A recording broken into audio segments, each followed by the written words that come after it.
S-kový Mercedes je už desiatky rokov považovaný za to najlepšie, čo si môže na 4 kolesách kúpiť. Za to auto, ktoré prináša nové technológie, revolučné, evolučné a definuje vždy to, že kam sa tie auta budú uberať. Avšak čo si kúpiť, keď chceš niečo ešte lepšie ako S-ko? Dlhé roky to bol Rolls-Royce, no a zhruba 30 rokov späť si Mercedes povedal, že opráši meno Maybach, opráši meno jedného z zakladateľov značky a jedného z najlepších konštruktérov na svete a vznikli legendárne Maybachy 57 a 62. Tieto auta sa až tak dobre neuchytili, avšak boli extrémne dobré, boli fakt špičkové. No a Mercedes si povedal zhruba pred 10 rokmi, že to logo, alebo tú značku Maybach opráši. No a vzniklo S-ko, Mercedes Maybach S. Dnes sa pozrieme na to, či toto auto má na to nosiť toto logo Maybach. Či to je lepšie auto ako staré 57 a 62, také tie poctivé práve Maybachy, ktoré vznikli pri tej bitke o Rolls-Royce, alebo to je len nejaké také vylepšené, oplastované drahšie S-ko.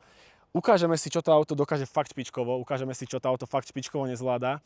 A ako ja rád hovorím, tieto autá dávajú značky len takýmto novinárom, ktorí sedia takto a po každej vete urobia, že... A taký ja úplne nie som, čiže ukážem vám veci, ktoré sú tak zlé, že keď ich uvidíte, tak vám bude zle.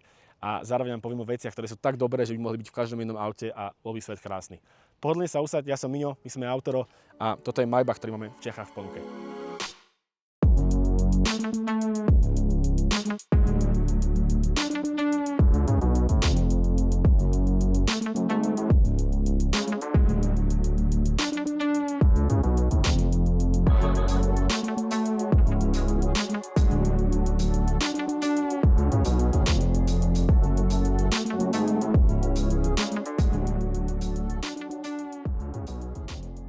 Potrebuješ pomôcť s predajom alebo kúpou svojho jazdeného auta, avšak nemáš čas riešiť špekulantov, obliadky, fotenia a všetko okolo? Nevaj sa nám ozvať, my za teba všetko s radosťou vyriešime, od nafotenia cez obliadky, inzerciu až po samotný predaj. No a keď si auto kúpi, tak tvoje staré auto od teba vykúpime a spravíme to tak, aby si na jednom aute prišiel a na druhom odišiel, všetko bezstarostne a jednoducho. Ty plasty, kámoško. Všetko zachytané, zahnité, furt non-stop, ale máme leckale, vyzerá to pekne na Instagramoch. Budú fotiť influenceri, ovplyvňovači, čo neovplyvňuje nikoho, na to má peniaze. Dobre, môžeme sa točiť. Celý čas, ako teraz sa už vozíme a nahrávame, tak ja mám svojho spolupáchateľa vzadu a počujem tu občas také vrzganie odzadu, celkom silné. A sme teraz zistili, čo to vlastne vrzga. No vrzga stredový tunel.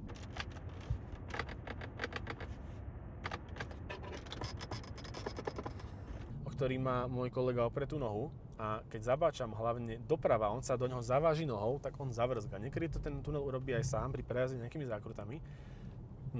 Či je to auto mäkké, alebo čo, neviem. Každopádne nemalo by sa za mňa dovoliť, hej, že nič tu vrzgať. Naše auto má nabavených 50 000 km, má 2 roky, čiže nie je to nejaký zdech zjazdený.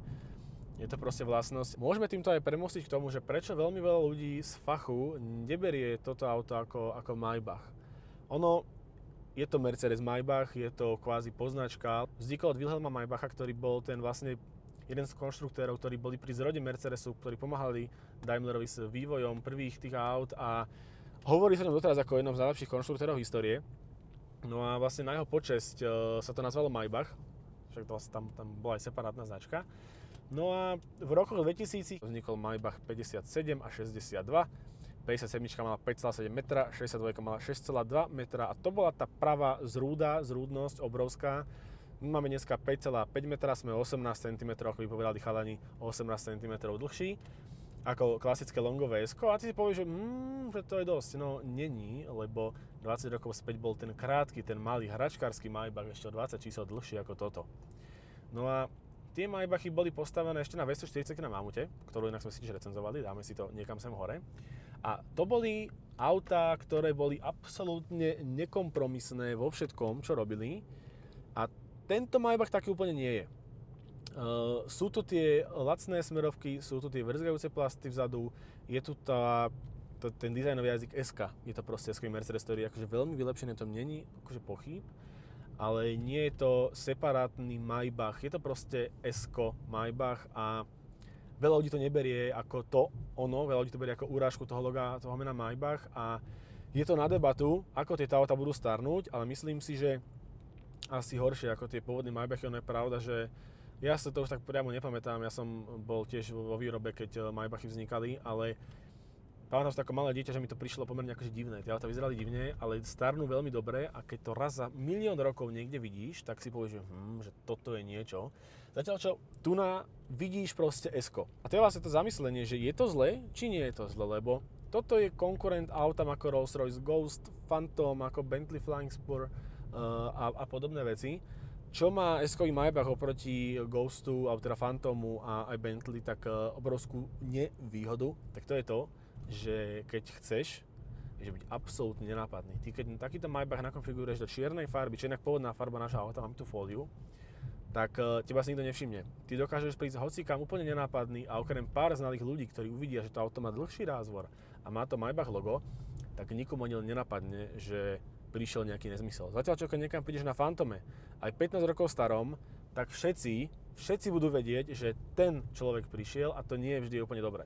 Takže je to na tom, že ako to vnímaš. Zase, Maybach ako máme my, v tejto dvojfarebnej fólii alebo dvojfarebnej kombinácii, ktorá inak z fabriky vedela sa 13 000 eur, čo je celkom v pohode suma. Niekto si kúpi Daciu, niekto si kúpi farbu na Maybach. Tak v tejto je také, že na nás pozerajú aj slepí. Ľudia sa v Brne pred Albertom hádzali pod kolesa, aby sa s nami mohli odfotiť. Spoluobčania na Vapke tiež s Mercedesom starším na nás pozerali. Je to extrémne magnet na oči a z tohto, keď proste vystupuješ, tak s tým kľúčikom, že čo je, chámrať, vieš, no a ale vieš si vybrať, hej, že Phantom môžeš dať aj do čiernej farby a aj tak, keď proste niekam prídeš, tak proste budeš vedieť. Kámo, že sa neopierať o to znovu, prosím, ja to mohu chuť. A prečo to vrzga? Čo to je?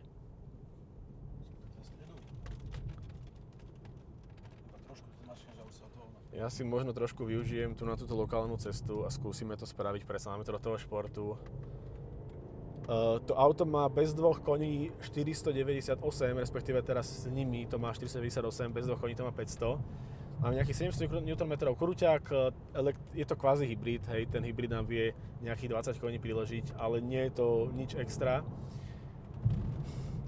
Je to zaujímavé, lebo to auto tak stuhne a sadne na zem, že ty máš fakt akože pocit, že môžeš toto robiť. A ono to nie je prirodzené.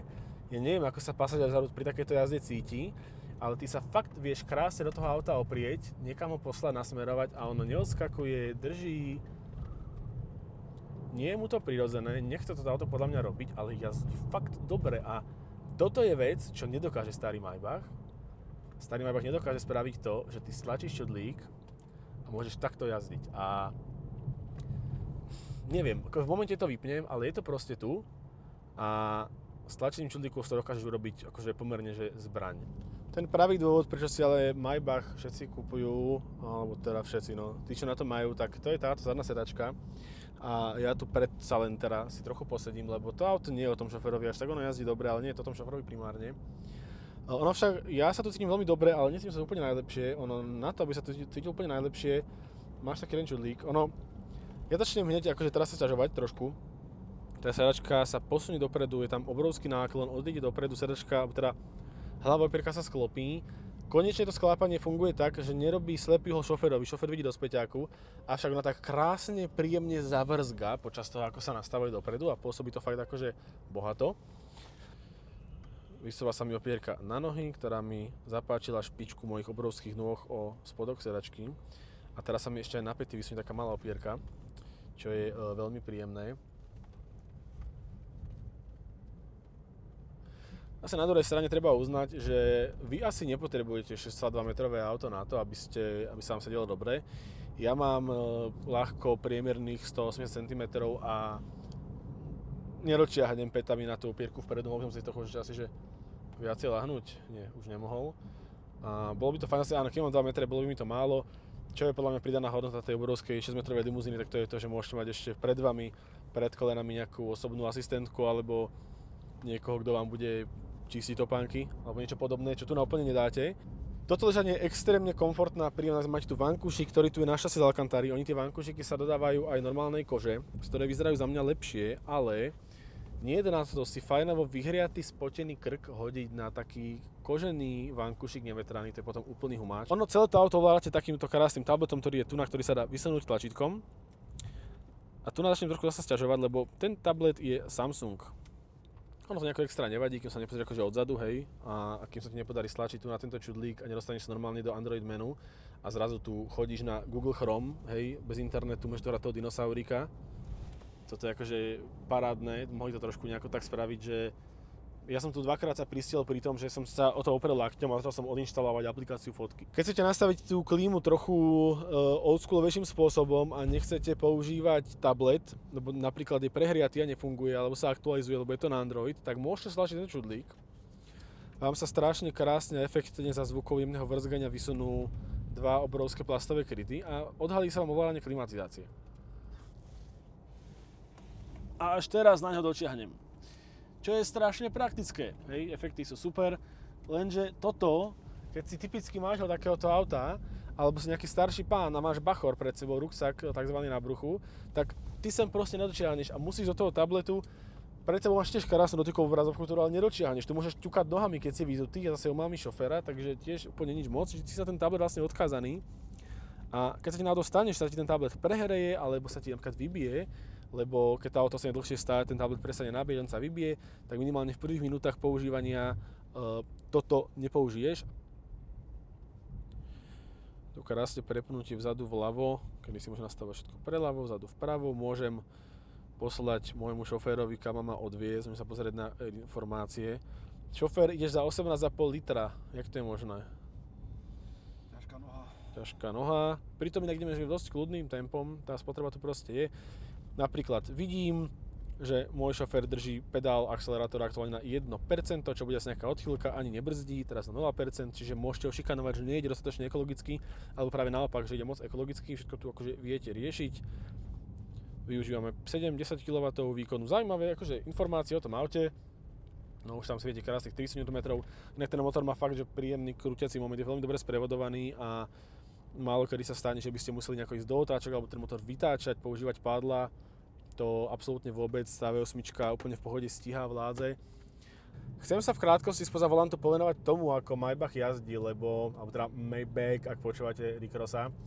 Lebo ono, keď poviem, že je veľmi pohodlný a príjemný, tak asi nikoho nejako extra neprekvapím. Mňa ako šoféra to auto strašne baví tým, aké je nonchalantné, jednoduché a sofistikované v tom zmysle, že vy to vlastne máte komfortný režim, športový režim, blablabla veci.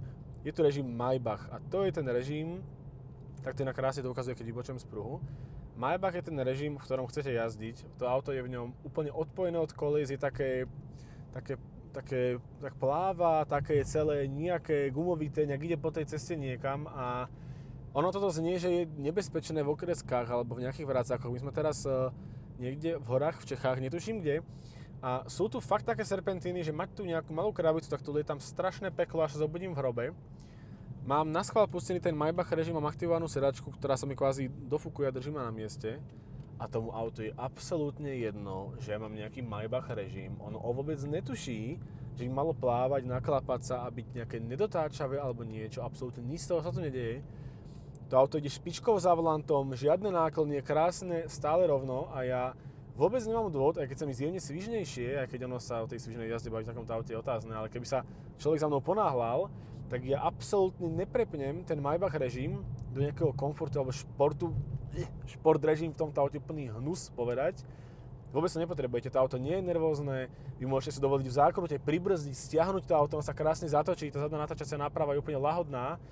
A pointa je tá, že v tom Maybach režime je to auto normálne, že iný režim to ani byť za mňa nemal. Vy sa po nejakej dobe ešte dostanete do toho, že ideš po takej západnej ceste a povieš si, že bože, búcha to a trošku niečo počujem a potom zastavíš pri tej ceste, vystúpiš von, pozrieš sa na ňu a ty vidíš, ak sú takto zhupy, zaplátaný, úplný bordel. Presne taká cesta, po ktorej keď ideš s bežným autom, tak takto ideš.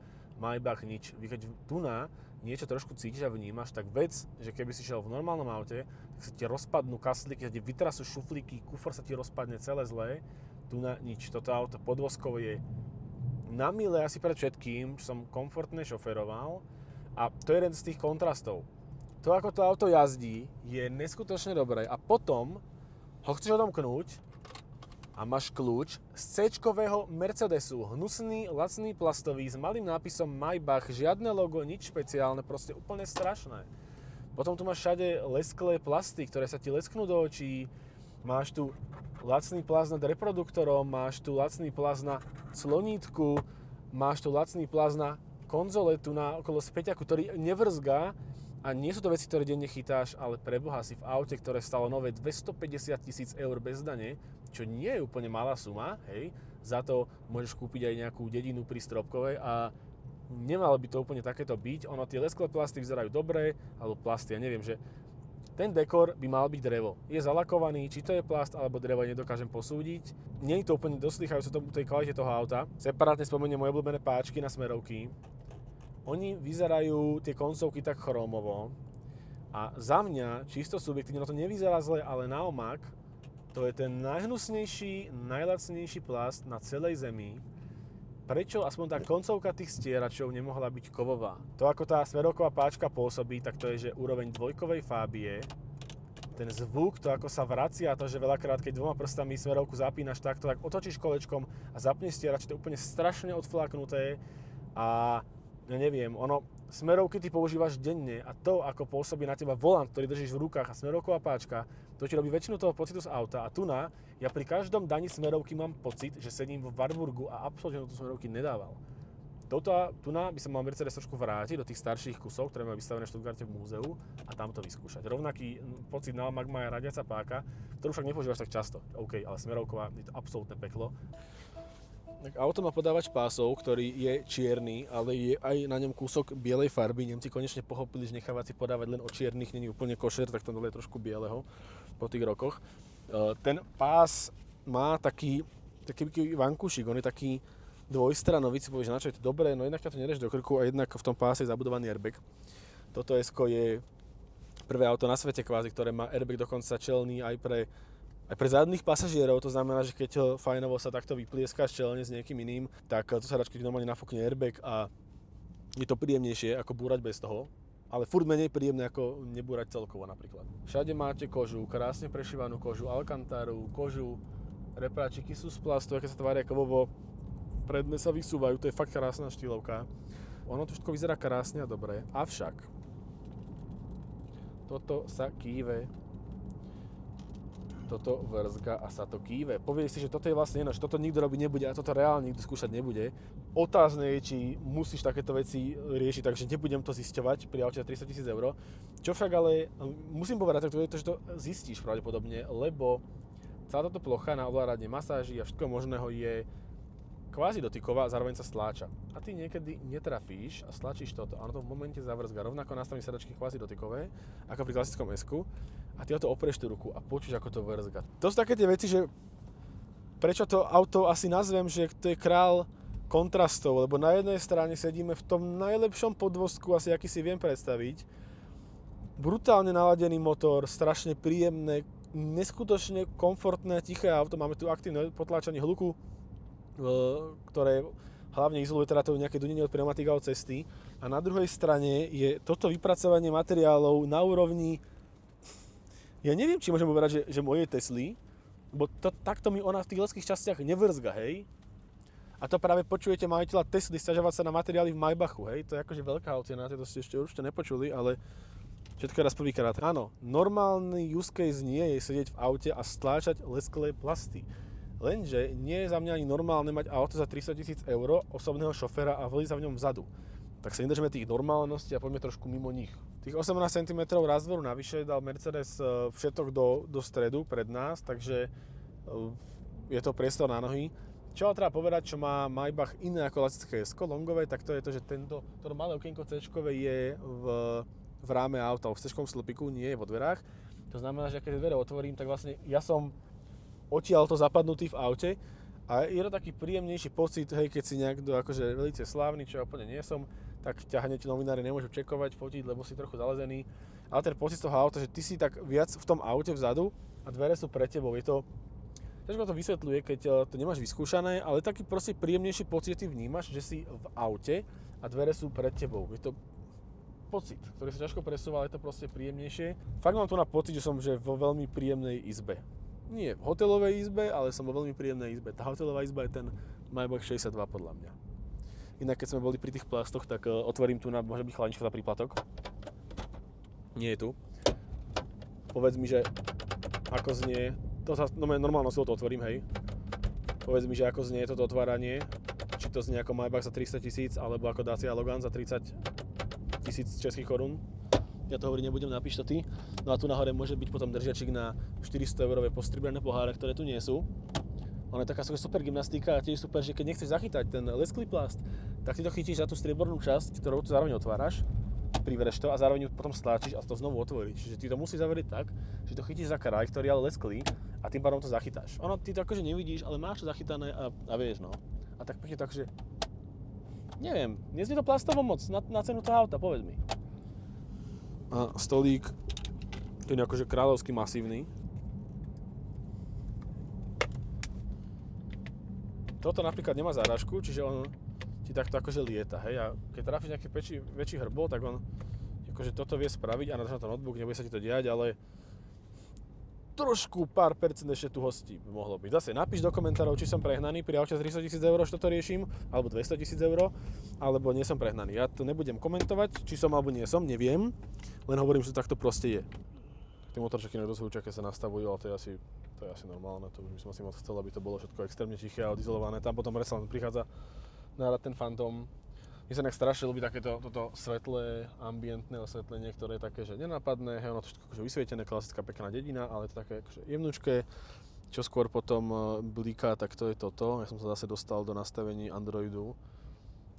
Tieto efekty nastavovania teploty, hej, že sa zaktivuješ policajné oné.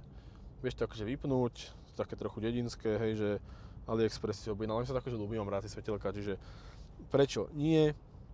Môže byť. Kvalita ovzdušia. Vonku je 3, dobré, vnútri máme jednotku kvalitu ovzdušia, paráda. Vôňa, ionizácia, čo ale ja chcem nájsť, tak to je masáž. Masáž je dlhodobo v Mercedesoch tá najlepšia a Maybach toto len podčiarkuje. Klasická masáž, vlnová masáž litiek, hot relaxing masáž zad, hot relaxing ramen, to asi nevie tá polievka, ale ramena, len po česky. Mobilizujúca masáž, aktivačná masáž, workout, operadlo, je tu toho strašne veľa. Zatlačte zády oproti bodu v operadle, hej, tak ja tu zatlačím. Teraz takto, akože, ja to vidím aj pred sebou, tak to najprv taký, že tá masáž je proste neskutočne akože príjemná a vlnová masáž za mňa, že je úplne bežná, typická vec. Ona ti inak masíruje aj spodok nôh, čo je úplne že ďaleko. Zaujímavé ešte, čo ti spomeniem, tak Burmester má takú tú 4D vlastnosť, kedy ty si vieš zapnúť, že ti vibruje sedačka kvázi v basmi od 1 do 10, čiže vieš sa tým akože fakt pohrať.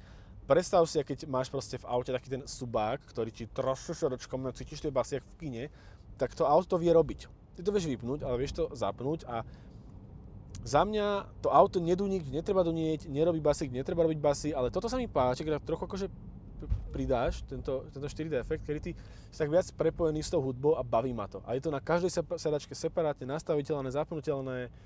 Zase, že drobnosť, ktorú nepotrebuješ, ale máš ju aj strašne dobrá, strašne príjemná. A vlastne jediné, čo ja tomuto autu môžem vytknúť, tak to sú tie plasty. Nič. Veľa ľudí hovoria o tom, že nemá to logo Mercedesu, alebo teda Maybachu, je to Mercedes. Ono sa to nechce tváriť ako separátny Maybach. Ono to je proste Mercedes, Maybach, je to vylepšené S-ko. Nie je to separátny Maybach, oni to nechcú tak ani brať.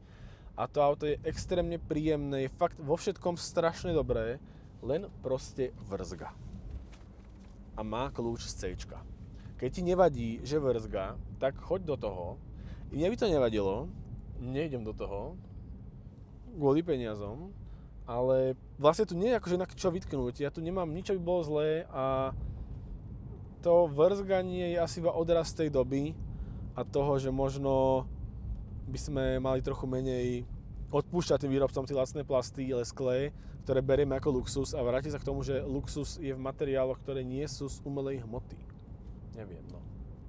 Každopádne napíš mi do komentáru, že či je toto pre teba Maybach, alebo to je len nejaký paket, alebo ako to vnímaš, ako to berieš, či by si chcel takéto auto, možno skúsiť, či by si chcel niekedy jazdiť so šoférom na zadných sedačkách, a hoci aký tvoj iný názor, ja budem rád, na všetko odpoviem.